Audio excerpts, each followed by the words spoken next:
What if you could build your own grain grinder right in your garage, using only a few pieces of scrap metal and wood? If you've ever looked at old tools and thought they still had one more job left in them, this project is for you.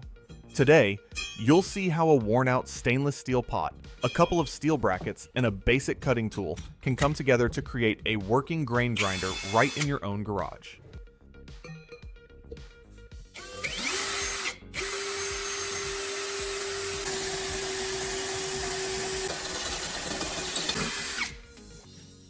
Everything is simple, practical, and easy to follow. If you enjoy turning old parts into something useful for your home, you'll feel right at home with this build. To start building the frame, you bring in two thick steel L brackets.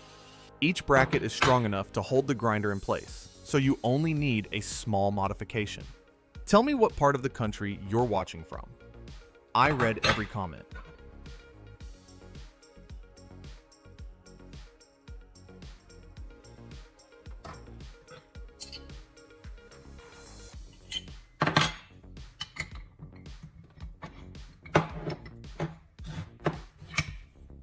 You drill one clean hole in the center.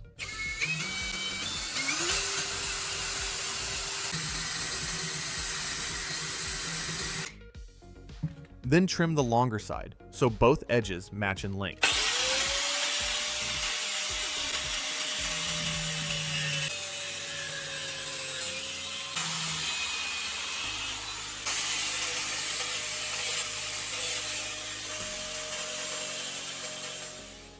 Now, you have two identical brackets that will mount firmly to the wooden base and keep the cutter steady while it runs. Creating the wooden support frame is the next step, and it gives your grinder a solid base to work on. You start with 3 pieces of wood. One is a long rectangular board that will act as the main base. The other 2 are square pieces that stand upright on each side.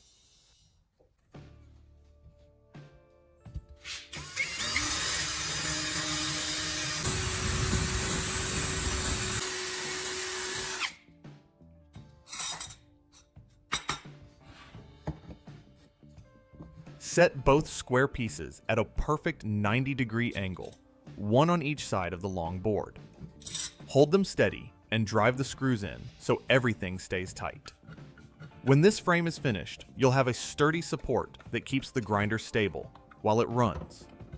A good frame makes the whole project safer, stronger, and easier to use right in your garage. Now that the wood frame is ready, you can attach the 2 steel L brackets. Make sure the drilled holes stay level, so the grinder sits straight later. Use long wood screws to lock each bracket firmly in place.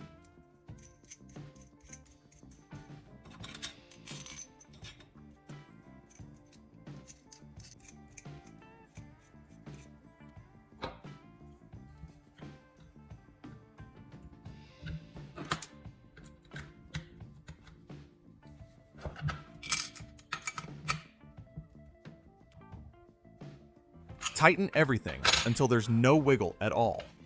At this point, you should have a solid mount that will hold the cutting motor steady while it runs. When the frame is ready, bring in the stainless steel pot. Flip it upside down and set it over the grinder so the center hole you drilled earlier sits right over the tool.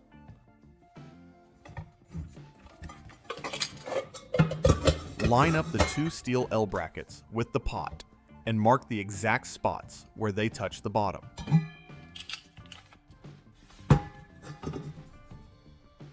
Take the pot back off and drill 2 clean holes right on those marks.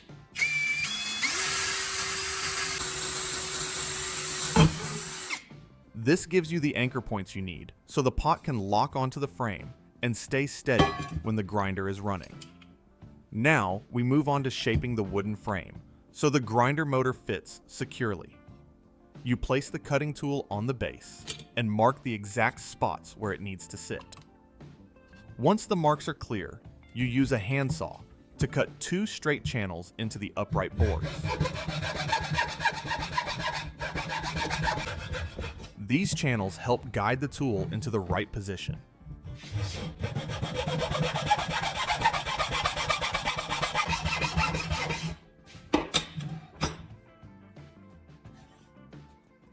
After that, you take a chisel and slowly remove the remaining wood to create a recessed pocket.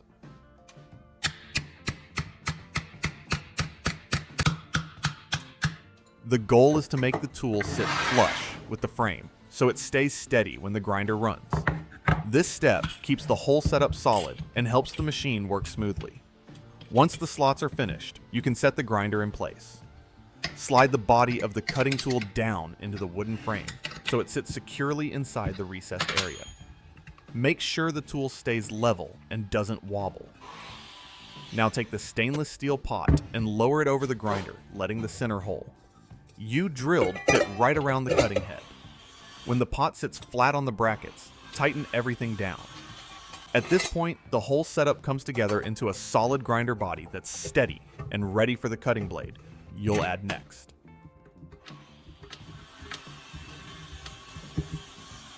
Now let's make the cutting blade. I take an old stainless steel spoon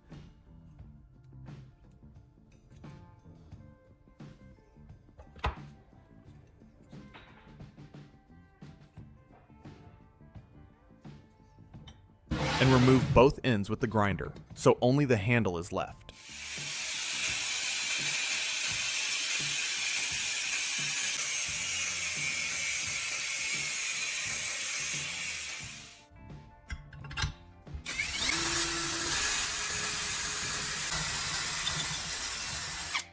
This handle has the right thickness to turn into a strong blade.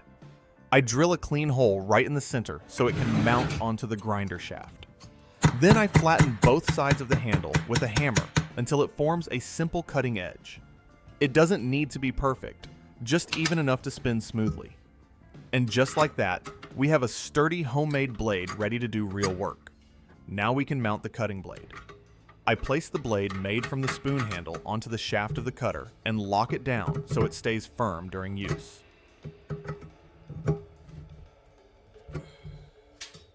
With the setup secure, I pour a handful of soybeans inside and close the lid.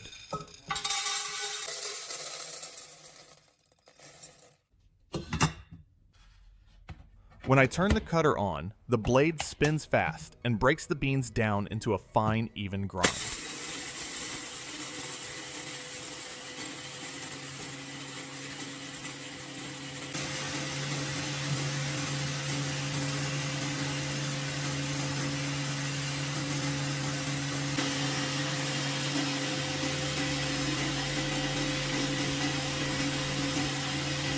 The pot keeps everything contained and helps guide the material toward the blade.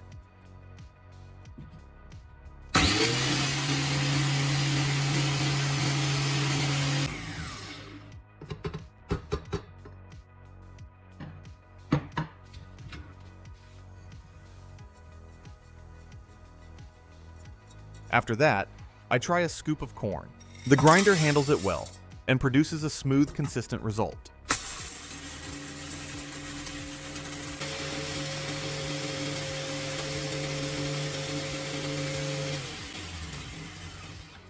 This homemade build gives you real power for processing grains right at home using a simple cutter and an old pot.